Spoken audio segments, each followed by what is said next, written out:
Well, first question is in regards to you being in agreement back when George W. Bush made the decision to not fund stem cell research. If you could just share a little bit of why you were in agreement with that, and maybe even to this day, which I know you still are not for it. So if you could just elaborate on that, please. Well, President Bush's decision was not nearly as divisive as President Obama's decision. And unfortunately, President Obama is doing something needlessly divisive. He's saying we should go full steam ahead after some preliminary studying is done with the destruction of human embryonic life for stem cell research. And the thing about stem cell research is you can use adult stem cells, which are much more successful scientifically and have had results in curing up to 73 different diseases, whereas embryonic stem cell has 0 diseases that it has helped cure. So there's really no need to go into the destruction of embryonic human life for stem cell research. That's what's so disappointing about President Obama's decision as compared to President Bush's decision. So Congressman Lamborn, President Obama, in regards to embryonic stem cell research, said scientific decisions must be based on facts, not ideology. What are your thoughts on his quote? I wish he would abide by that. That's a great quote.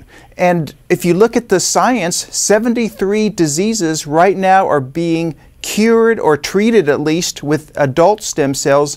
0 diseases are being successfully treated with embryonic stem cells. So to use the destruction of human embryos, which many people find morally repugnant, and especially doing that with taxpayer dollars, is a road we don't even have to go down. So he didn't even stick with President Bush's compromise plan of a few years ago. He's going in a whole new divisive direction. Okay, and now with the 73 diseases that you just the number you just mentioned, cures or treatments. Now, there are folks still out there, hundreds upon thousands of folks that are, that are excited about stem cell research and the funding that will go towards that. Now, do you feel that there is still a need for, to continue the stem cell research? Well, they are basing that totally on wishful thinking. Embryonic stem cell research has not produced anything nearly like adult stem cell research has produced. So they are basing their hopes on just theories and what might happen in the future. Whereas those of us who promote adult stem cell research, because that's more ethical and moral and doesn't involve the destruction of human embryonic life, have science and results out in the field that we can actually stand on. So as opposed to wishful thinking, I think those of us who are pushing for adult stem cells, because we all want to cure these diseases, and that's what we want to get to, we actually have the science on our side.